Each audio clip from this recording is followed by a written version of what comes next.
Vamos a conversar esta mañana con nuestro invitado de hoy, el Monseñor Ángel Morán Vidal, obispo de la Iglesia Católica Ortodoxa del Perú.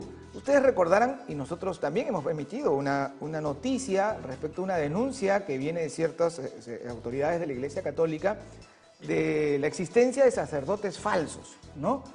De sacerdotes que no pertenecen a las diócesis católicas y que se hacían pasar por ellos, ofreciendo algún tipo de servicios y, por supuesto, generando algún cobro.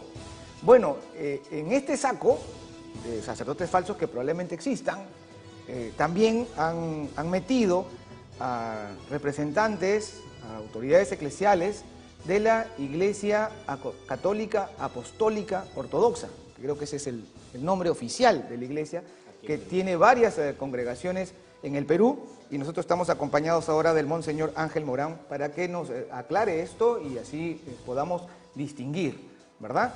Bienvenido, muchas gracias por estar con nosotros. Muy buenos días, señor periodista, muy buenos días, televidentes a nivel nacional.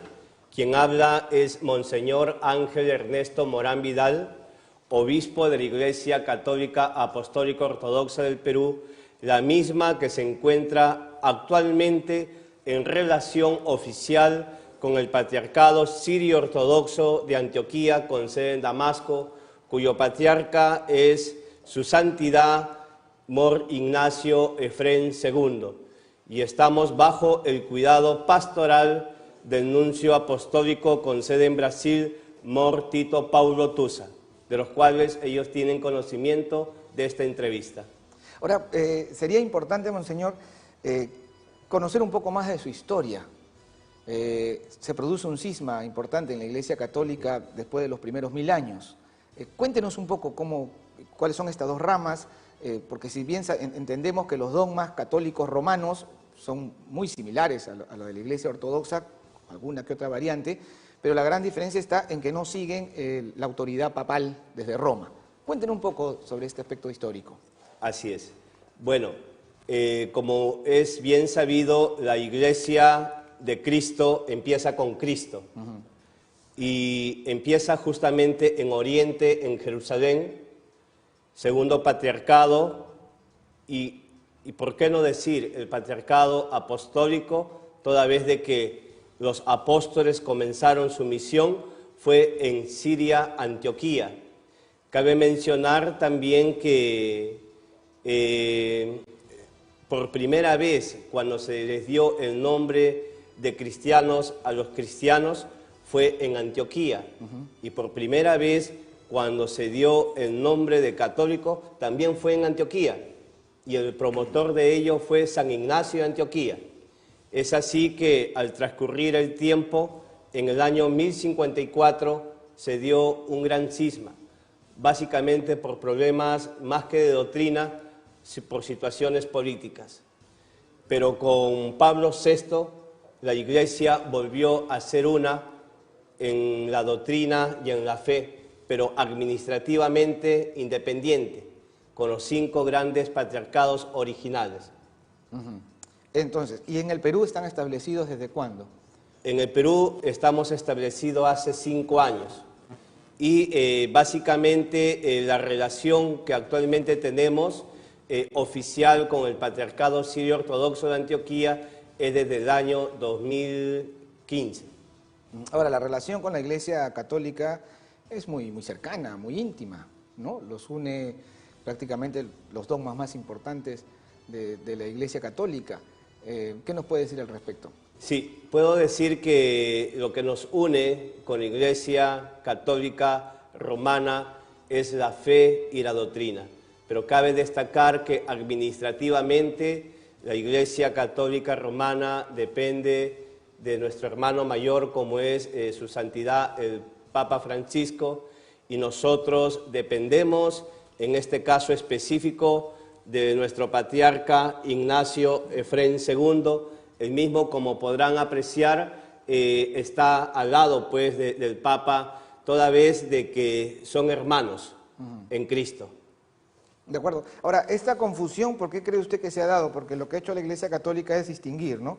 Decir, bueno, los sacerdotes ortodoxos, los sacerdotes católicos anglicanos, pues sabemos que la Iglesia anglicana tiene dos vertientes, ¿no? Una católica, vamos a decir, y otra reformada, ¿no? Bueno, se refería a la Iglesia anglicana católica, dicen, no pertenecen a la diócesis de la Iglesia Católica, como para dejar en claro que había ahí la intención de confundir, no sabemos. ¿A qué cree usted que se debe esta denuncia que se ha hecho, en la que se ha hablado de sacerdotes falsos de una manera así tan irresponsable, creo, involucrando a los sacerdotes de la Iglesia Ortodoxa y de la Iglesia Anglicana Católica?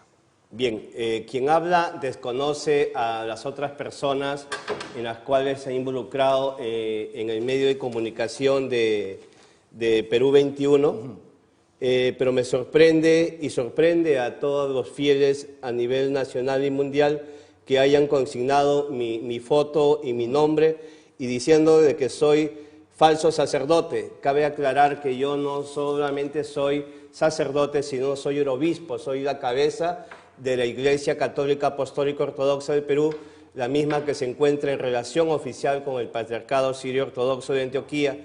Y aquí a la vista tengo abundante documentación que acredita que lo que manifiesto es cierto, toda vez que aquí se consigna la firma de nuestro patriarca, que tiene plena sucesión apostólica. Y en la sucesión apostólica los sacramentos también son válidos, son legítimos. Y no se puede catalogar de que los sacramentos no son legítimos, o como que engañamos o sorprendemos a la gente, y eso no es verdad. Ahora, los templos en Lima, me comentábamos fuera de cámaras, que además tienen otros templos en el interior del país, con congregaciones importantes, creo que suman hasta 5.000. Así es. ¿Verdad? En el Perú.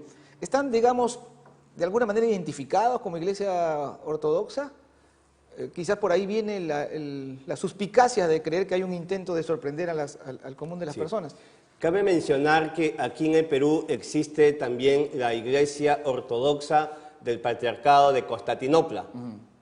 Ellos vienen de una tradición bizantina.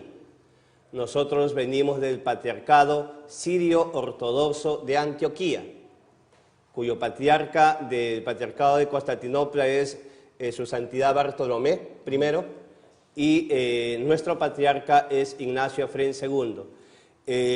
Cabe manifestar la indignación que mi persona tiene, como también todo el clero y fieles, es de que se ha catalogado mediante este medio de comunicación de que nosotros tenemos locales, y cuando se ha debido, por respeto, considerar templos o casas de oración, porque eso no es un lugar para una fiesta, sino es una casa de oración, y vemos vulnerado, por tanto, al referir ello y tantas otras situaciones que no son verdad,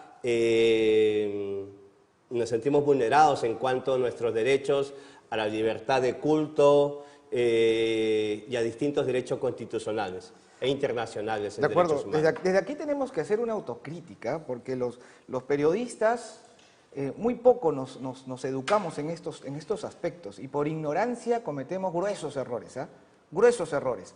Todo lo que no es católico lo llamamos evangélico, por ejemplo, esto solo como ejemplo, ¿no? Y entonces a esas iglesias neopentecostales, donde no hay nada más apartado del evangelio que lo que se ve allí, le llamamos evangélico. Y eso no es evangélico. Las iglesias reformadas, las iglesias protestantes o evangélicas, incluso dentro del país, están conglomeradas en el Concilio Nacional Evangélico del Perú, en la Unión de Iglesias Evangélicas del Perú. Lo que esté fuera de ello no es evangélico, ¿no? Pero le llamamos evangélico a cualquier cosa. Y ahora, con la Iglesia Ortodoxa, incluso se llega al punto de una denuncia periodística en la que se considera a un obispo de la Iglesia Ortodoxa, ¿no? Es una iglesia histórica, ¿verdad? Como un falso sacerdote. Entonces yo creo que el periodismo nacional tiene que educarse un poco mejor. Tiene que leer más, pues, ¿no? Historia universal, para empezar. Tiene que leer más.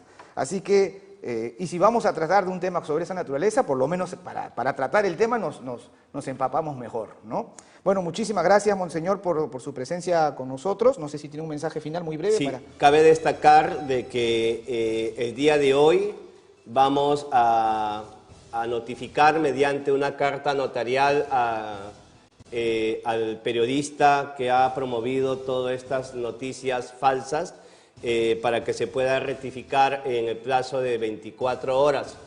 En todo caso, estaríamos procediendo legalmente a la demanda correspondiente, toda vez de que no pueden mancillar el honor, la dignidad y sobre todo vulnerar el derecho contra la libertad de la fe, ¿no? De acuerdo, Así muchas es. gracias. Hemos estado acompañados del Monseñor Ángel Morán Vidal, obispo de la Iglesia Católica Ortodoxa del Perú.